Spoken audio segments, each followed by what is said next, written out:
Having studied billionaires for a while now, it came to my attention, where are all the women? I studied man after man after man, and they were incredible and they were inspiring and I loved it, but I was thinking, wait a second, what about my own gender here? Where are we? And I encountered a challenge actually. Of the entire Forbes billionaire list, only about 178 were women. Of these 178, only about 17% of them were self-made billionaires. Of those who were, when I say self-made, I mean they didn't inherit their wealth, they didn't marry into their wealth, and of these 17%, only about 24 self-made women billionaires. Of those self-made women billionaires, the majority of these started their businesses with their husbands or siblings, which is fantastic, but I was really trying to focus on individual mindsets. So it came down to very select few who were self-made women billionaires who did it on their own, but they exist. Of the list there was about nine female self-made billionaires who did it on their own without a husband, a sibling, or inheriting that. And I could just read the headlines now. Secret to being wealthy, marry the right man, which is great, but it's not necessarily a formula we could follow, or maybe that we even want to follow, of, hey, I'm gonna go find myself a wealthy man. So how can you do it? How can we do it? How can everyone do it? So I took one of these 9 women self-made billionaires, Sara Blakely. She is absolutely phenomenal. She is the creator of Spanx. If you don't know what Spanx are, they're a little kind of a girdle thing that suck everything in quite nicely. They're very, very popular. It was enough to make her a billionaire from starting this company. But her road to success, Sara Blakely's road to success, wasn't a straight one.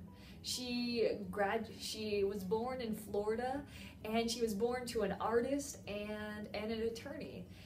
And you know, she had a pretty great childhood, but when she went to college, she graduated in communication. She didn't quite know what she wanted to do, so she went and she worked for Disneyland. It only lasted about 3 months. She wanted to be goofy, they wanted her to be a chipmunk. So she quit Walt Disney World pretty soon. After that, she jumped careers and she became a fax machine salesman. She went door to door, knocking in the hot Florida summer heat, going around trying to sell fax machines. That'd be a hard sell nowadays, but apparently she was phenomenal at it until she was actually promoted to be one of the nation's #1 trainer of sales in the sales force at the age of 25. She learned something though. As she was tracking, she would track and she would track, and she noticed, oh my gosh, these pantyhose are so uncomfortable in this hot Florida heat. But she liked the way it made her body look. So she would cut off a piece of the pantyhose. She would cut off the bottom half of it so that she was just left with the upper half that gave her a nice firm look. And she thought, you know, this is actually a pretty great idea. So she decided, after she moved to Georgia from Florida, that she was going to patent this idea of a control top. So she looked into getting it patented, and to get it an average patent with an attorney costs anywhere between $3,000 to $5,000. She didn't want to spend that much. So she bought a book similar to Patents for Dummy, and she created her own patent. After that, she went to North Carolina with her patent and her product, and she went around to different hosiery companies. North Carolina is where a lot of hosiery companies are. And she went to different hosiery companies, knowing the importance of them seeing her face. She didn't just write them an email or call them. She went from place to place, and for a week and a half, she got rejection after rejection after rejection, and nobody was interested. But after a week and a half, she got a call back from a superintendent at one of the hosiery companies. And he said, you know what? I actually kind of like your product. My daughters liked the concept, so I would like to be your backer. So they started the creative process. Sara Blakely started the process of creating her own line of control tops, similar to panties, only more comfortable, pantyhose, excuse me, similar to pantyhose. And so it took about a year and a half to get the product just right.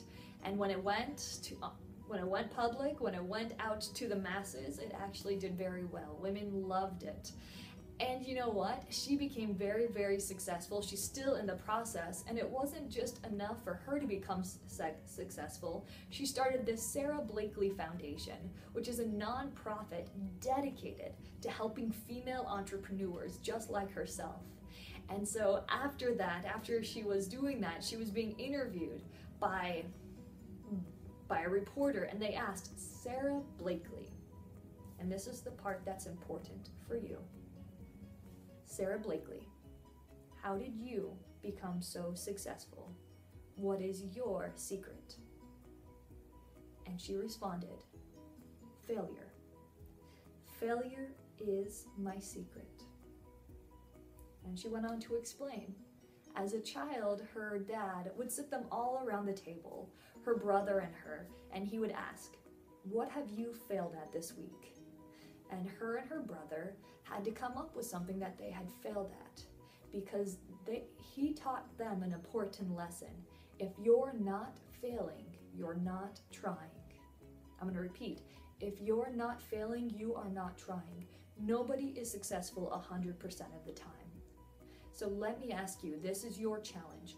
What have you failed at this week? Not last month, not the month before. What have you failed at this week? If you haven't failed at something, it's time to start getting that $1 billion mindset. Billionaires fail. They try and they fail and they try and they fail, and then they succeed wildly. It's a learning process. That's what happens. So think, what could you fail at today? What could you try today? Most people don't fail in the attempt, they fail to attempt. So make a list of all the things you would like to do. All the things you need to try for yourself, for your company. Maybe it's calling a certain somebody who's a prospect. Maybe it's contacting someone. It doesn't matter. Make the list and try your hardest to succeed. But if you fail, rejoice in the failure. It means you're doing something. I promise you, this one habit alone will launch you to a new level you never thought you can get to. I believe in you, and I look forward to hearing about your success.